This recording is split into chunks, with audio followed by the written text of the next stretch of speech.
9 years, 42 episodes, a cultural phenomenon that defined a generation. On December 31st, 2025, Stranger Things aired its final episode in theaters and on Netflix, bringing to a close the most ambitious piece of mass catechesis in modern entertainment history. Over the past two videos, we've analyzed how this show systematically programmed its audience with Gnostic cosmology, inverting biblical truth and training millions to sympathize with rebellion against the Creator. In Volume 1, we exposed how Stranger Things Seasons 1-3 are built on exposing the audience to the Montauk Project, MKUltra, and occult Gnostic theology, recasting psychic trauma, hidden knowledge, and inner power as salvation, while replacing the biblical worldview with a counterfeit gospel. In Volume 2, we covered Season 4's introduction of Vecna as the new demiurge, another Hollywood inversion of the biblical god, along with Eddie Munson's martyrdom, to rewrite the satanic panic as ignorant Christian persecution, Max's salvation through running up that hill, a deal with God, as pure emotional self-healing without Christ, and how Will's psychic awakening to his queer identity is Gnostic spiritual ascension. But Season 5 does something unprecedented, something that reveals the true audacity of what's been happening. Season 5 doesn't just continue the programming, it reveals the method itself. Welcome to the third and final volume of our Stranger Things analysis. Today we're examining how the show's final season openly displays the mechanisms of psychological manipulation it's been using all along, why the massive audience backlash represents a rejection of the conditioning, and what it means that this 9-year ritual ultimately failed. This is revelation of the method, and once you see it, you can't unsee it. If you want to understand the propaganda, symbols, and hidden messaging in all the biggest Hollywood box office hits, subscribe right now, click like, and hit the notification bell to make sure you never miss a video. Let's begin with the most blatant symbol in Season 5, Holly Wheeler as Alice in Wonderland. From the moment Holly appears in her 1950 seconds era blue A-line dress, wandering through orange rock labyrinths with blood on her forehead, the show is making an unmistakable visual statement. Holly's blue and white dress is reminiscent of Alice's iconic outfit from Disney's adaptation, complete with pigtails and red handkerchief. But this isn't just a cute pop culture reference. The Alice imagery saturates every scene Holly appears in. An Alice in Wonderland poster hangs on the wall in Alice Creel's bedroom, Henry Vecna's sister. Holly reads, "A Wrinkle in Time," another dissociation narrative. She follows Vecna in his human form, Mr. Whatsit, a suited figure with a pocket watch, the white rabbit leading her down the rabbit hole into another dimension. She even creates the symbol herself. Holly plays with a Light Bright, that 1980s coloured pinboard toy, and makes a rabbit on it. The child is literally constructing the image of her own dissociative journey. It was a key symbol in perhaps the definitive Gnostic film, The Matrix, with John Anderson following the White Rabbit in his own disassociation journey. Here's what most viewers don't understand. Alice in Wonderland isn't just a children's story the Duffer Brothers thought was neat. It's one of the primary programming scripts used in actual trauma-based mind control. In MKUltra protocols documented from the CIA's mind control experiments, dissociative children were told they were going down the rabbit hole as they entered altered states. Wonderland became the code word for the dissociative mindscape where trauma could be compartmentalized. The white rabbit represented the handler or programmer leading the child into dissociation. Alice herself was the dissociated child exploring an alternate reality where normal rules don't apply. This is not conspiracy theory. These are documented techniques from declassified government programs. And Stranger Things is showing you exactly how it works. The Upside Down has always functioned as Wonderland. It's the dissociative state where Will, Eleven, Max, and now Holly experience an alternate reality. Vecna's mindscape, where Max has been trapped in a coma, is called Camazotz in the show, a reference to A Wrinkle in Time, another dissociation narrative about escaping into alternate dimensions. Vecna needs 12 children who he deems perfect vessels because they're easily shaped and controlled. Holly becomes one of these 12. A blonde child in a blue dress, dissociating from reality, following a suited figure with a pocket watch into an alternate dimension where she experiences tea parties and hallucinations. The show is literally depicting MK Ultra dissociation programming while millions of families watch together. But here's what complicates the handler-victim dynamic. Vecna himself was once the dissociating child. Season 5 reveals that Henry Creel was possessed in 1959 through a black stone carried in a military briefcase, glowing red veins, particles seeping into his wound and government experiments. The stone transported young Henry to what Dustin explicitly names the Abyss, where the Mind Flayer made contact. Find me. This reframes everything. The upside down isn't the origin, it's the bridge. The wormhole space the Soviets discovered connects our reality to the abyss, the prison dimension where the Mind Flayer has been trapped. This is direct D&D cosmology, but it was biblical cosmology first. The abyss of Revelation, the prison of the rebellious sons of God, where they are awaiting judgment for their crime of leaving their assigned place in the heavens, marrying human women on earth, and fathering the hybrid Nephilim, giants who became the mighty men of legends. Vecna isn't the ultimate handler. He's a previous Alice, now graduated to White Rabbit status, recruiting new vessels for the entity that possessed him. The programming doesn't originate with him, it flows through him from something older, something imprisoned, something that operates by finding traumatized children and offering them power through dissociation and darkness. This is why the Alice Protocol is so revealing. It's not just metaphor, it's mechanism. The show is depicting how abyssal entities recruit through trauma, groom through dissociation, and possess through invitation. But here's the key. Most viewers see cool Alice in Wonderland Easter eggs and references to classic stories. They don't recognize they're being shown the actual structure of psychological manipulation. They don't connect Holly's journey to the dissociative techniques the show has been using on them for 9 years. That's the power of revelation of the method. Show the cage while people are still in it. They'll think it's entertainment. The Alice programming connects directly to the show's treatment of Will throughout the series. Vecna admits Will showed him what was possible when he took the boy as his first vessel in 1983. Will has been dissociating since season 1, his entire character arc about being separated from reality, touched by the upside down, unable to fully return to the normal world. There's a lot of memes about Will being raised by a single mother, abused by Vecna, and then coming out as a homosexual to Will. And it's hard to disagree. Now, in season 5, Will gains psychic powers by accepting his connection to Vecna. He can tap into the hive mind. He becomes powerful by embracing what traumatized him. This is textbook programming language. Your abuse made you special. Your trauma gave you gifts. Accept the darkness and become strong. And it all happens while wearing the symbolism of Alice in Wonderland, one of the most well-known mind control programming frameworks in existence. The show isn't hiding this anymore. It's displaying it openly. Stranger Things wants you to embrace homosexuality. Now we need to understand who Vecna actually represents in this cosmology. Vecna is the visible image of the invisible Mind Flayer, the Gnostic God, the Demiurge, who is a grossly distorted image of the biblical God as seen through the eyes of people who hate their creator. You know, the kind of people who write, direct, and star in Hollywood productions? Think about what the show presents. A being who creates and shapes reality. The upside down literally forms around his vision and consciousness. Who demands perfect vessels shaped to his will 12 children who must be molded and controlled. Who speaks of unity and oneness with a greater power. We are one, Vecna says of his relationship with the Mind Flayer.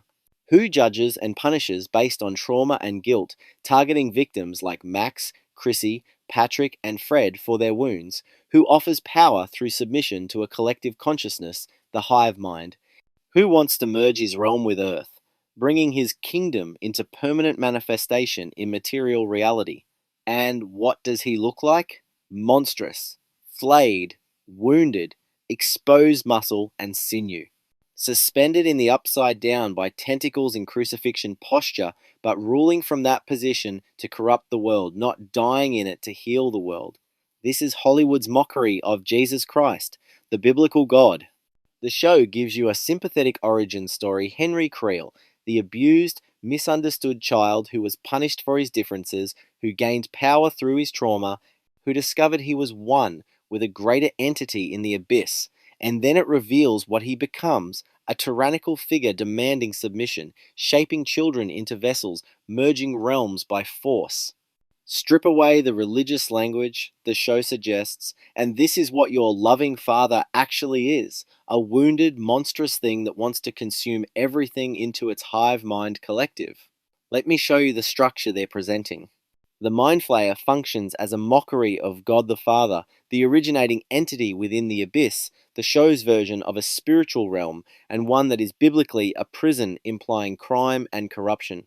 It is presented as the ultimate source of power and will, the force that possesses and indwells other beings. Its recurring call of "Find Me" operates as an invitation to relationship and union, drawing vessels towards submission and participation in its purpose. Vecna, formerly Henry, is a mockery of the Son of God, Jesus Christ. He explicitly describes himself as one with the Mind Flayer and serves as the incarnated bridge between the abyss and the material world. Unlike unwilling hosts, Vecna accepts full possession and becomes the active vessel through which the Mind Flayer's will is carried out.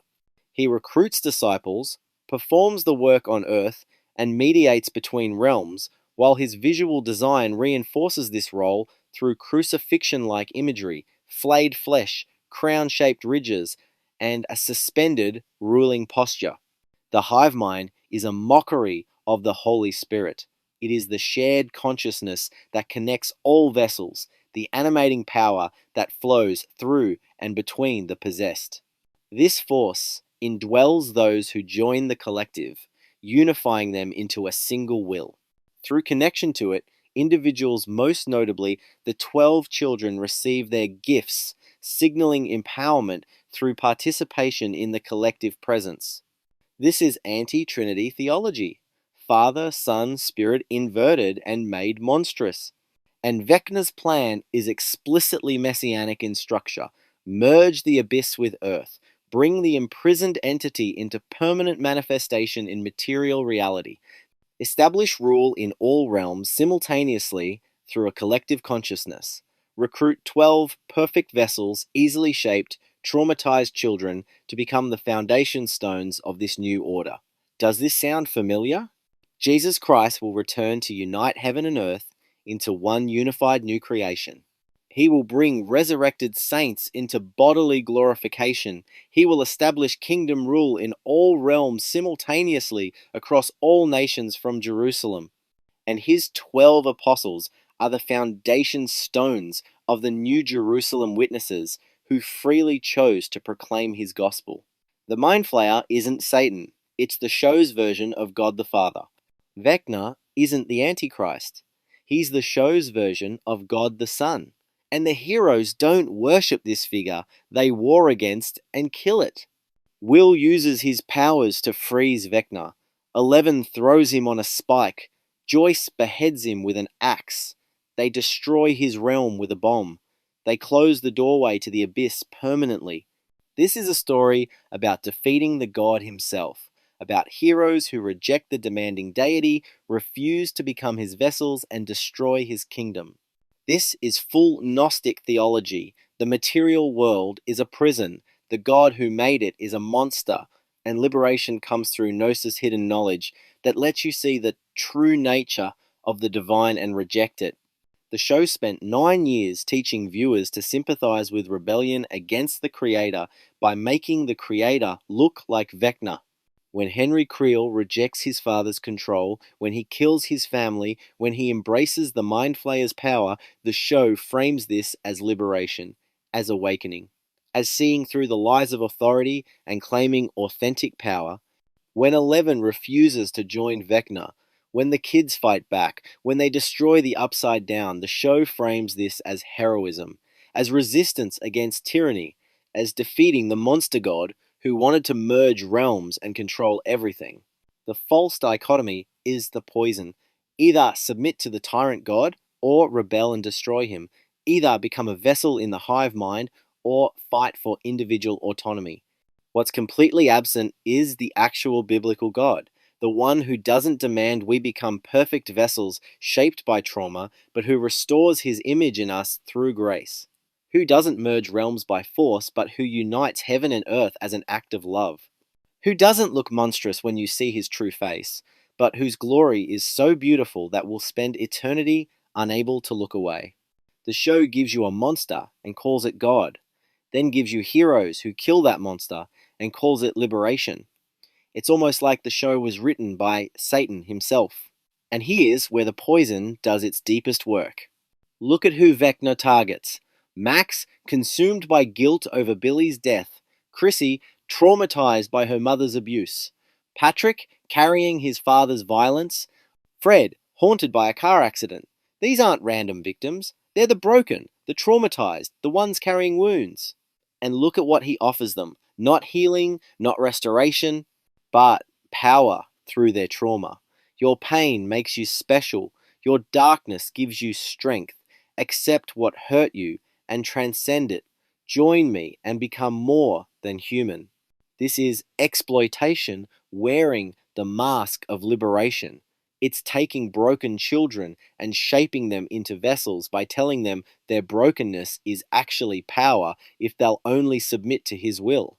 The 12 perfect vessels Vecna needs? Traumatized children, easily shaped because they're already damaged.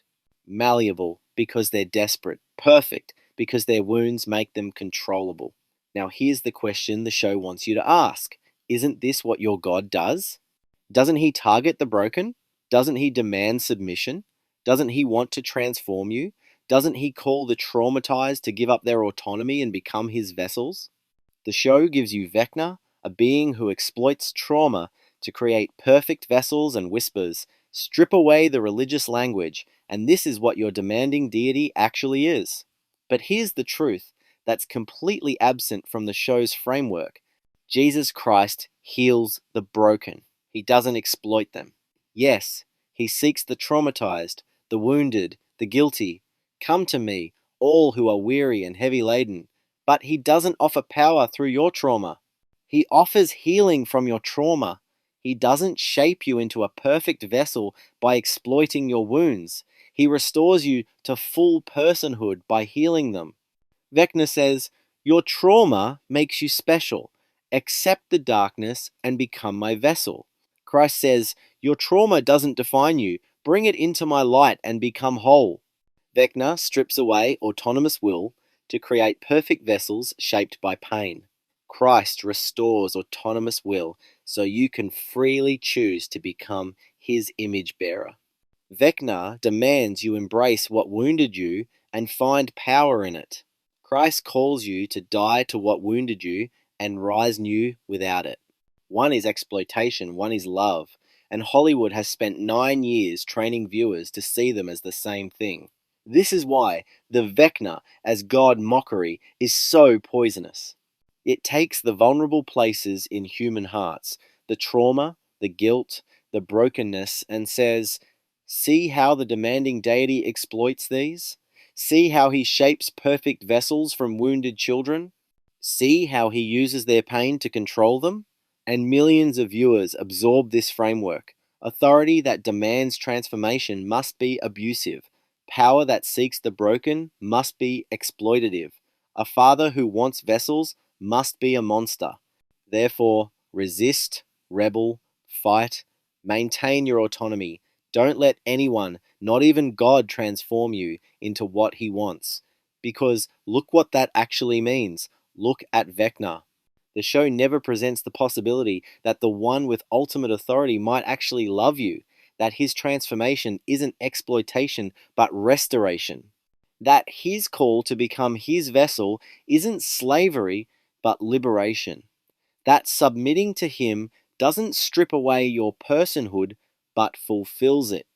Hollywood wants you to think evil of God. They give you a monster who exploits trauma. Call him God and let you draw your own conclusions about what that means for the God who actually exists.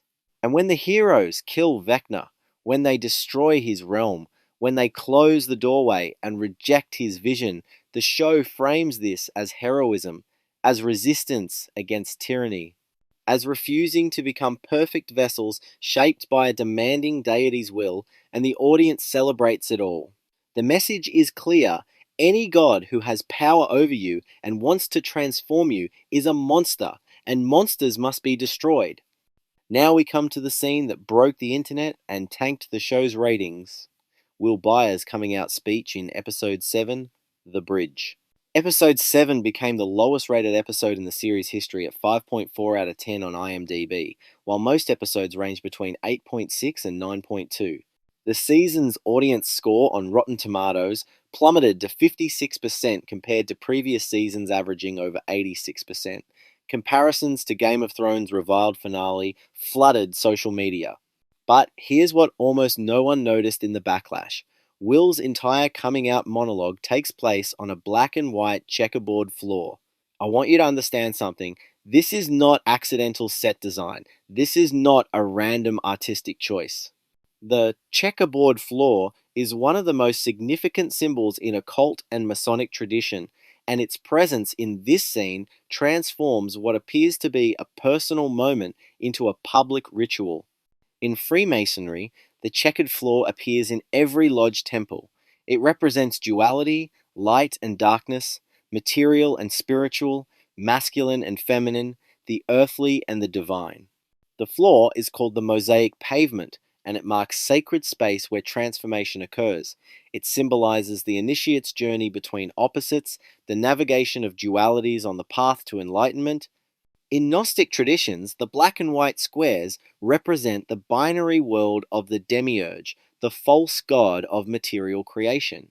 Crossing between the squares symbolizes transcending that false binary, moving beyond the limitations of physical reality into higher spiritual truth. Will's coming out speech on this floor is not a casual conversation, it's an initiation ceremony. The scene frames his sexual identity revelation as a spiritual transformation, a crossing from one state of being to another. The checkerboard literally marks this as ritual space, black and white, binary thinking, male and female, dissolving into a higher unified truth. Will crossing between squares as he speaks, navigating the dualities, transcending the limitations of conventional identity. As above, so below. The material reality of his body and the spiritual truth of his authentic self uniting on consecrated ground. And millions of viewers watched this without recognizing they were witnessing an occult initiation ritual broadcast into their homes. But now, understanding Vecna as the show's god figure, this scene carries even more weight. Will's transformation isn't just about identity, it's apostolic commissioning in a false gospel. He's accepting his connection to Vecna, the false Christ. He's gaining power through the hive mind, the false spirit. He's participating in the merging of realms, the false eschatology. Remember, Will has psychic powers now because he accepted his connection to Vecna. He can tap into the hive mind. He becomes powerful by embracing what traumatized him. His coming out on the checkerboard floor isn't just about sexuality, it's about publicly declaring his transformation through trauma, his acceptance of power through darkness, his willingness to become a vessel. The 12 disciples proclaiming the gospel of the kingdom have become the 12 vessels proclaiming the gospel of the hive mind. Mature men who freely chose to follow Christ after witnessing resurrection have become traumatized children shaped into perfect vessels through dissociation and possession. And it's all performed on Masonic symbolism, marking the space as ritually significant, transforming a Netflix drama into a mass initiation ceremony. Now, was the backlash about the occult symbolism? No. Most viewers had no idea what they were looking at. The reaction was about the timing and the framing.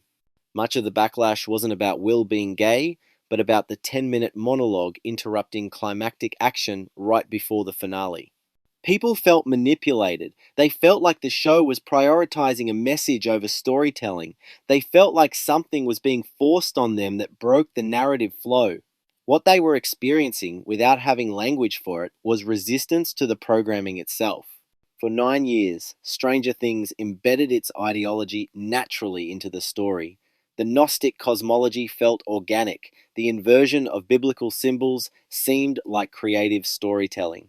But when Will stood on that checkerboard floor and delivered a monologue that stopped the plot dead for 10 minutes, the manipulation became too obvious.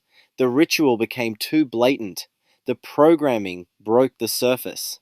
And audiences revolted. This is what happens when revelation of the method goes too far. When you show the mechanism too clearly, people's natural resistance kicks in. Even viewers who couldn't articulate why they felt uncomfortable, who had no framework for understanding occult symbolism, sensed that something was wrong. Something felt forced. Something felt like violation rather than inclusion. The checkerboard floor was the tell. Will's transformation was framed not as character development, but as ceremonial initiation, and some part of the audience's collective consciousness rejected it. It ain't much, but it's something. So, why would the Duffer Brothers do this? Why reveal the programming techniques so openly in the final season? Welcome to Revelation of the Method.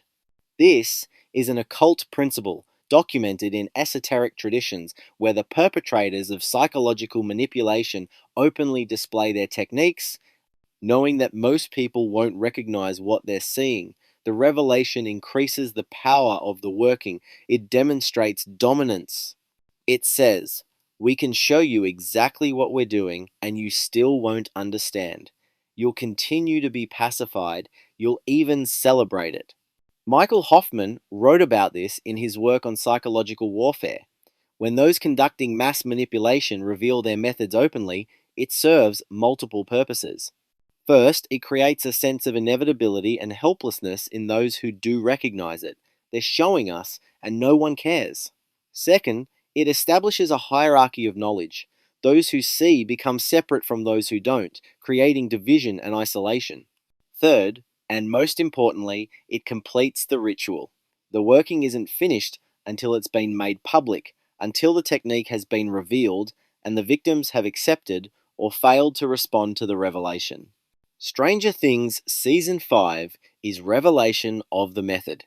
After 4 seasons of embedding Gnostic theology into mass consciousness, after training millions to sympathize with rebellion against God by making God look monstrous, after making the Upside Down seem like liberation and Eleven's power seem like divinity, the show reveals the mechanism. Alice in Wonderland Dissociation Protocol? Here it is, displayed openly. Holly as the dissociating child, Vecna as the white rabbit handler, the light bright rabbit she creates herself, the poster on Alice Creel's wall, the hallucination sequences in Technicolor dreamscapes. The explicit naming of the abyss as the source dimension, all of it shown plainly. The show even reveals its cosmological structure openly. Dustin names it in dialogue, the abyss, the prison dimension where the mind flayer has been trapped. The Upside Down is just the wormhole bridge. Dimension X is the Soviet term for the same space, and our reality is the target. This maps directly onto Enochian cosmology and biblical demonology. Fallen entities imprisoned in the abyss, seeking vessels in the material world, operating through objects of power, the black stone in the briefcase, propagating through trauma and invitation. The show isn't inventing this framework. It's depicting one that already exists in occult tradition and scripture. And it's showing you openly. Checkerboard ritual floors marking transformation space? Here it is, broadcast to millions. Will's identity change framed as initiation ceremony on Masonic symbolism. The crossing between black and white squares, the sacred transformation on consecrated ground, all of it visible to anyone who knows what to look for. The 12 children needed for Vecna's ritual? Here's the structure. 12 vessels, easily shaped and controlled, sacrificed to create a new order. The inverted apostles, the Gnostic zodiac, the ritual number of transformation, displayed openly in dialogue. Even the way Vecna appears to Holly as Mr. Whatsit, a suited figure with a pocket watch, references A Wrinkle in Time, a book Holly is shown reading multiple times. The show tells you it's using specific narratives as programming frameworks. It shows you the scripts it's following. This is what makes Season 5 different from the previous seasons. Seasons 1 through 4 embedded the ideology subtly, organically, through compelling storytelling that made Gnostic cosmology feel natural. Season 5 says, here's how we did it. Here's the Alice Protocol. Here's the ritual symbolism. Here's the occult structure. Here's the monster god we made you sympathize with rebelling against. We're showing you the programming, and most of you still won't see it. And they were right. Most viewers didn't see it. But something went wrong. The backlash was unprecedented. Season 5's Rotten Tomatoes audience score dropped to 56% compared to previous seasons that averaged over 86%. Episode 7 became the lowest rated episode in the series' history. Social media erupted with criticism. Elon Musk called it forced. Comparisons to Game of Thrones' disastrous finale dominated the conversation. From a biblical worldview, this is significant. This represents a generation that has been catechized in Gnostic theology for 9 years, taught to see God as monstrous, rebellion as heroic, and submission as slavery, suddenly rejecting the final sacrament. The show did everything right from a propaganda standpoint.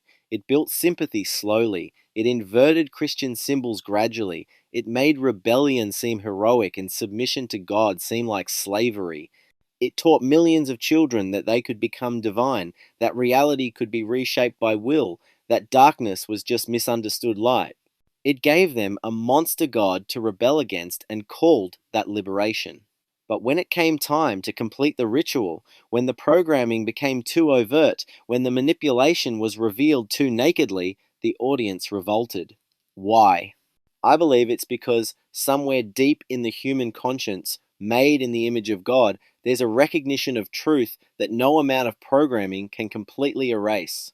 Romans 1 tells us that God's invisible attributes are clearly seen and understood through what has been made, so that people are without excuse. The law is written on human hearts. For 9 years, Stranger Things worked to override that internal compass. But when Will stood on that checkerboard floor and the show stopped its own story to perform a ritual initiation, when Vecna's exploitation of trauma became too obvious, when the mockery of God became too blatant, something in millions of viewers said, no, this isn't right, this feels wrong, this feels forced. They couldn't articulate it. They didn't have the framework. They blamed the pacing, the dialogue, the interruption of action. But what they were experiencing was resistance to having their consent violated too openly. The programming works best when it's subtle, when it feels like your own conclusions, when you don't notice you're being moved. But Season 5's revelation of the method was too blatant. The Alice symbolism was too obvious. The checkerboard floor was too visual. The ritual structure was too clear. The characterization of God as Vecna was too naked. And the audience pushed back, not because they understood the occult symbolism, not because they recognized the Hollywood blasphemy, but because somewhere in the conscience, in the image of God that testifies to truth even in damaged hearts, they sensed this characterization is a lie. Whatever God is, he doesn't exploit the broken. Whatever transformation he offers, it isn't this. Whatever vessels he creates, they aren't shaped by trauma and stripped of will. Now, does this mean the show failed completely? No. Millions still loved it. The finale brought viewers to tears. Many called it satisfying and emotional. The programming worked on a significant portion of the audience. But the unprecedented backlash, the lowest ratings in series history, the rejection by even secular critics who felt manipulated this, represents something important: the limits of propaganda. The point at which the manipulation becomes too obvious, and the human conscience rebels. So, what do we learn from Stranger Things' 9-year journey and its controversial ending? First, that mass catechesis through entertainment is real and sophisticated. This show embedded Gnostic theology into popular consciousness, with masterful subtlety. It inverted biblical symbols, made rebellion heroic by making God look monstrous, and taught millions of children that authority equals abuse, that submission equals slavery, and that transformation by a loving father is actually exploitation by a tyrant. Second, that revelation of the method has limits. When the manipulation becomes too obvious, when the ritual is performed too openly, when the mockery of God becomes too blatant, the human conscience rebels. Even audiences without biblical frameworks sensed something wrong when Will stood on that checkerboard floor, when Holly wandered through Alice programming, when Vecna's exploitation of trauma became unavoidable.